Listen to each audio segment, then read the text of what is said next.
79।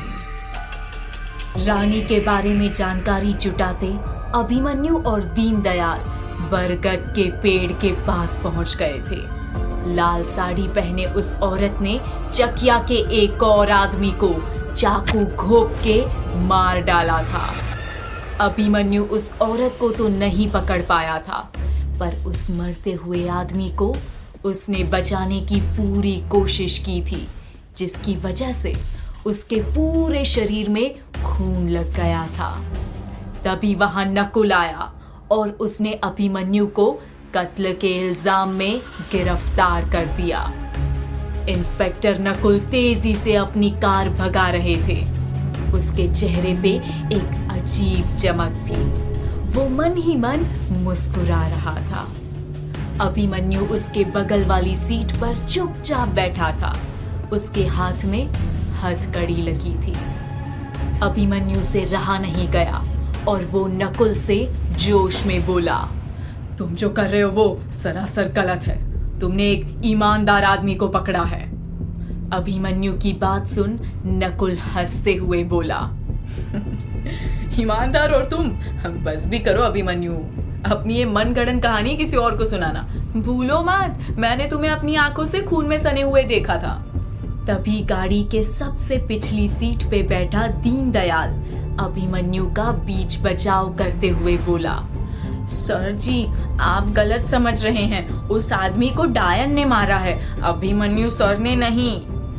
दीनदयाल की बात सुन नकुल भड़क उठा और दीनदयाल को फटकार लगाया कि अब उसे अभिमन्यु का पक्ष लेना बंद कर देना चाहिए, क्योंकि अब वो नकुल के लिए काम कर रहा था। शक्की अंदाज में नकुल ने दीनदयाल से पूछा, और तुम इतनी रात गए वहां क्या कर रहे थे? तुम्हारा पुराना बॉस अब अरेस्ट हो चुका है। मुझे उम्मीद है ये सब देख तुम्हें भी थोड़ी समझ आएगी। नकुल की बातों से धमकी और चेतावनी की बू साफ साफ आ रही थी। नकुल का दीनदयाल के प्रति व्यवहार देख अभिमन्यु को बिल्कुल अच्छा नहीं लग रहा था। पुलिस स्टेशन पहुंचते ही नकुल ने अभिमन्यु को जेल में धकेल दिया। नकुल के चेहरे पे एक सुकून भरी मुस्कान थी। ये साफ था कि अभिमन्यु और नकुल एक दूसरे से भरपूर नफरत करते थे। नकुल दीनदयाल को अपने साथ ले पुलिस स्टेशन से चला गया। वो नहीं चाहता था कि दीनदयाल किसी भी तरीके से अभिमन्यु की कोई मदद करे। नकुल ने दीनदयाल को घर छोड़ा और कहा, मैं जब तक ना बुलाऊं पुलिस स्टेशन मत आना। नकुल वहां से चला गया और दीनदयाल बेबस वहां खड़ा रह गया था। अगले दिन पूरे चकिया गांव में ये खबर आग की तरह फैल गई थी कि अभिमन्यु को एक आदमी के कत्ल के इल्जाम में गिरफ्तार कर लिया गया। पुलिस चौकी में सरपंच अपने पंचायत सदस्यों के साथ सबसे पहले अभिमन्यु से मिलने आया था। अभिमन्यु लॉकअप के एक कोने में बैठा था। सरपंच ने ताना मारते हुए सबके सामने अभिमन्यु से कहा, जाते जाते भी तुमने कितना घिनौना और क्रूर पाप कर डाला। अब तो तुम कहीं मुंह दिखाने के लायक भी नहीं बचे। सरपंच के सुर में सुर मिलाते हुए बलराम हंसकर बोला, तुम तो चकिया हमें बचाने आए थे, खुद को भी नहीं बचा पाए। तभी तीसरे पंचायत सदस्य ने कहा, हाँ, अब हमें क्या पता था, हमारा रक्षक ही भक्षक निकलेगा। लॉकअप में बंद अभिमन्यु का मजाक बना के उन सबको बहुत मजा आ रहा था। सब ठहाके मार मार के हंस रहे थे। नकुल भी पीछे खड़ा सब सुन रहा था और बाकियों के साथ हंस रहा था। तभी पुलिस चौकी में गूंजी एक आवाज ने सबको शांत कर दिया था।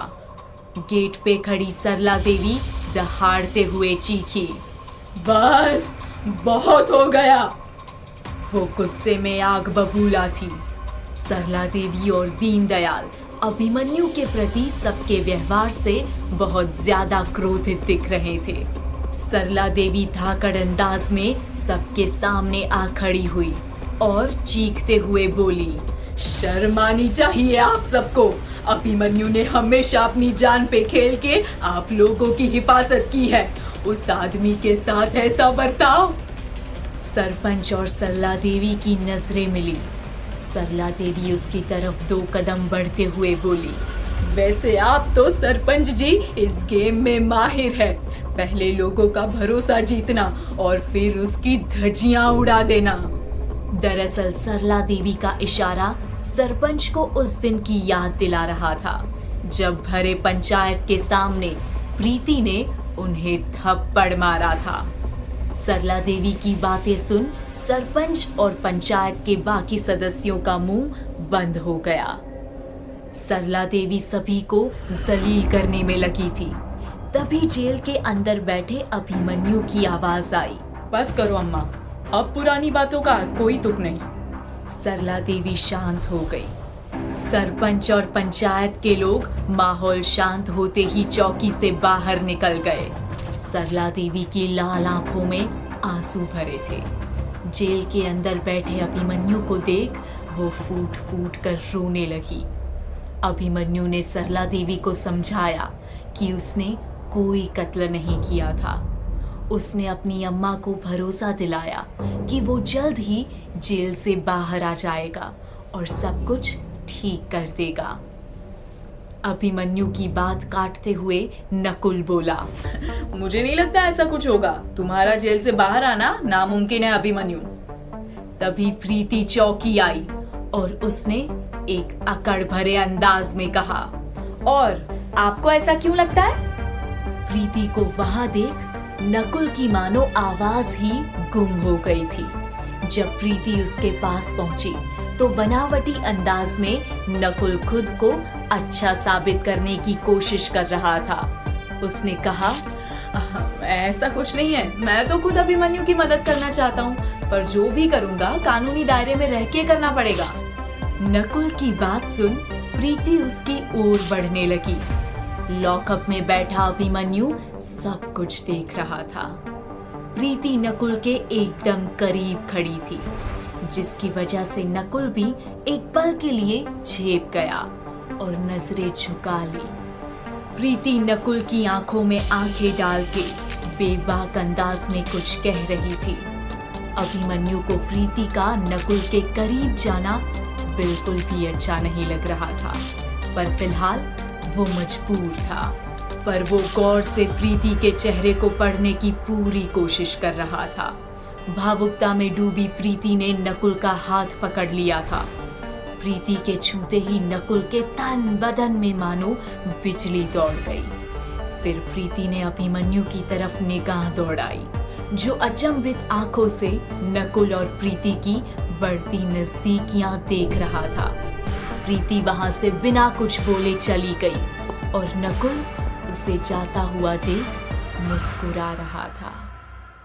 आखिर प्रीति और नकुल के बीच क्या बातचीत हुई थी? जेल से खुद को कैसे निकालेगा अभिमन्यु? क्या नकुल बनेगा अभिमन्यु और प्रीति के बीच की दीवार? जानने के लिए सुनते रहिए कहानी चकिया की डायन का अगला एपिसोड।